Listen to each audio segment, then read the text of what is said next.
அனைவருக்கும் வணக்கம். அஇஅதிமுக இருக்கக்கூடிய ஒவ்வொரு அடிமட்ட தொண்டர்களும் நினைத்து பார்க்க முடியாத மிகப்பெரிய ஒரு துரோகத்தை திரு ஓ பன்னீர்செல்வம் இன்றைக்கு செய்திருக்கிறார். 3 முறை தமிழக முதலமைச்சராக இருந்த அவர் இன்றைக்கு திமுக, அதாவது தன் பிறந்த தேதியிலிருந்து வாழ்நாள் முழுவதுமே திமுக ஒரு தீய சக்தி அப்படின்னு சொல்லி கொடுக்கிற அதிமுக தொண்டர்கள் மத்தியில் நேற்று வரை திமுக ஒரு தீய சக்தின்னு சொன்ன அதே வாய், நல்ல வாய், நாரவாயாக மாறி இன்னைக்கு திமுக தான் தமிழ்நாட்டை வழிநடத்தக்கூடிய ஒரு நல்ல கட்சின்னு சொல்லி பணத்திற்காக பதவிக்காக விலை போயிருக்கிறார் திரு ஓ பி பன்னீர்செல்வம். நாங்கள் முன்னாடியிலிருந்தே சொல்லிகிட்டு இருக்கோம், இவர் ஒரு திமுகவுடைய ஸ்லீப்பிங் செல்.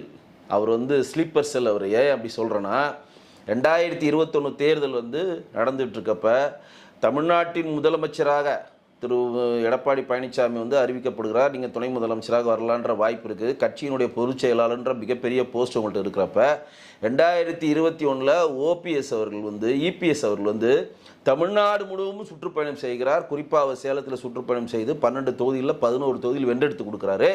ஆனால் திரு ஓ பன்னீர்செல்வம் அவர்கள் தேனி மாவட்டத்தை தாண்டவே இல்லை. அவர் நிறந்த போடிக்க நாயக்கனூரே சுற்றி பிரச்சாரம் பண்ணி போடிக்க நாயக்கனூர் தாண்டி அவர் வெளியிலே வரல. அவருடைய நோக்கம் நம்ம மட்டும் ஜெயிச்சா போதும், மற்றவர்கள் ஜெயிக்க கூடாது. குறிப்பாக எடப்பாடி பழனிசாமிக்கு இருக்கக்கூடிய அவருடைய தலைமை ஏற்று இருக்கிறவர்கள் யாரும் ஜெயிக்கக்கூடாதுன்னு அன்றைக்கே அவர் திமுகவுடைய ஸ்லீப்பர் செல்லாக அவர் இருந்தாருன்னு நாங்கள் அன்றைக்கே சொன்னோம். இங்கே இருக்கவங்க யாருமே நம்பலை. அதற்கப்புறமும் ஒரு விஷயம் சொல்கிறேன், திமுக அவருக்கும் எவ்வளோ ரகசிய உடன்பாடாக இருந்தது. இன்றைக்கு விடையும் எடப்பாடி பழனிசாமி ஏன் அவர் கட்சியில் சேர்க்கலன்றதுக்கான ஒரு முக்கியமான உதாரணத்தை சொல்கிறேன். 2024 நாடாளுமன்ற தேர்தல் நடக்கிறப்ப அஇஅதிமுக தனிச்சு நிற்கணும் ஒரு முடிவு எடுக்கிறப்ப அப்போ அந்த 2024 தேர்தலில் திரு ஓ பன்னீர்செல்வம் மகனுக்கு சண்டை போட்டு அவர் சீட்டு வாங்குறார். எங்கே வாங்குறாரு? தேனியில் வாங்குறார். ரவீந்திரநாத் தான் அதுக்கு நிற்கிறார். திமுக கூட்டணி 40 இடங்களில் 39 இடங்கள் வென்றெடுக்குது, பாண்டிச்சேரி உட்பட. ஒரே ஒரு இடத்துல தோக்குறாங்க. எங்கம்மா தோக்குறாங்க? தேனியில் மட்டும் தோக்குறாங்க.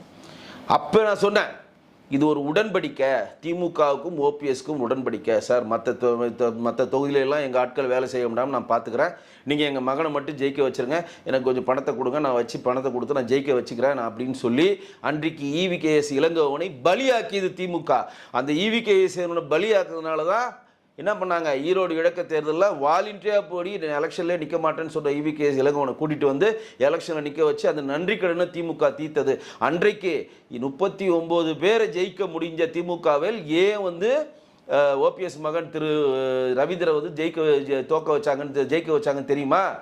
ஓபிஎஸ்க்கும் திமுகவும் இருந்த ரகசிய உடன்படிக்கை. இதை தான் நாங்கள் சொல்கிறோம். நீங்கள் நம்பாமல் அவர் அம்மாவின் ஆன்மா அவர் பின்னாடி இருக்கு, அம்மாவே கொண்டு அவங்க முதலமைச்சர் ஆக்கினா நீங்கள் படம் ஓட்டினாங்க. அம்மா முதலமைச்சர் ஆக்கும் பொழுது அவர் சுத்தமான அம்மாவின் பேச்சை கேட்கக்கூடிய ஒரு அஇஅதிமுக தொண்டராக இருந்தால், என்றைக்கு ஜெயலலிதா அம்மா இறந்தாங்களோ அன்றைக்கே அவர் ஸ்லீப்பர் செல்லாக மாறிவிட்டார். என்றைக்குமே நம்பர் 2வாக இருக்க ஆசைப்படுகிற ஒருத்தர் தான் இன்னைக்கு அங்கே போய் சேர்ந்திருக்காரு. ஏன் நம்பர் 2வாக இருக்கிறேன்னா, எப்போ எந்த முடிவெடுத்தாலும் நான் தான் அந்த முடிவெடுத்தேன், என்னால் தான் அது நடந்துன்னு சொல்ல திராணி இல்லாத ஒரு கோழை. ஏன் போய் தர்மபுத்தி நடத்தணும்னா, குருமூர்த்தி சொன்னார் போய் உட்காந்துட்டான் குத்த வச்சு. ஏன் 2வது வாட்டி போய் தர்மயுத்தம்னா, வைத்தியலிங்கம் சொன்னார் போய் உட்காந்துட்டான் குத்த வச்சு. ஏன் இப்போ நீ உள்ள சேர்க்க மாட்டேன்றாங்க, நீ அஇஅதிமுக அலுவலகத்தில் போய் நீ கள்ள விட்டு அடிக்கிறேன்னா அதெல்லாம் நான் அடிக்கவே இல்லை, போய் அடித்தது இவர் ஆட்கள் தான் வந்தார், அதுக்கு நன்றி கடனை தான் தர்மருக்கு எம்பி சீட்டே வாங்கி கொடுத்தாங்கலாம் நிறைய கதை இருக்குது, அதெல்லாம் நிறைய விஷயம் இருக்குது. ஆனால் இவங்க என்ன சொல்கிறாரு, என்னை இயக்கவே இல்லை, நான் என்ன நடக்குதுன்னே எனக்கு தெரியல, நான் ஏற்கனவே ஒருத்தர் சொன்னார் அது பேச்சு கேட்டு நடந்தேன், அப்புறம் வைத்தியலிங்கம் சொன்னார் அதனால் நடந்தேன், இன்றைக்கு என்னுடைய ஆட்கள்லாம் எங்கே வெளியே போகிறாங்க, எனக்கு என்ன பண்ணுன்னு தெரியல, நான் என்ன பண்ணிட்டேன், அஇஅதிமுகவுக்கு துரோகம் பண்ணிட்டே துரோகம்.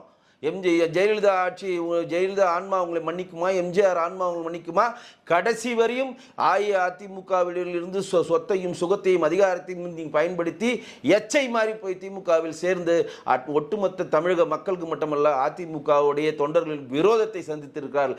இப்பொழுது நான் எழுதி வச்சுக்கோங்க, நான் சொல்கிறேன், எக்காலத்திலும் ஓ பன்னீர்செல்வம் அவர் குடும்பமும் அரசியலில் எந்த ஒரு மேன்மை நிலைக்கு வர முடியாது.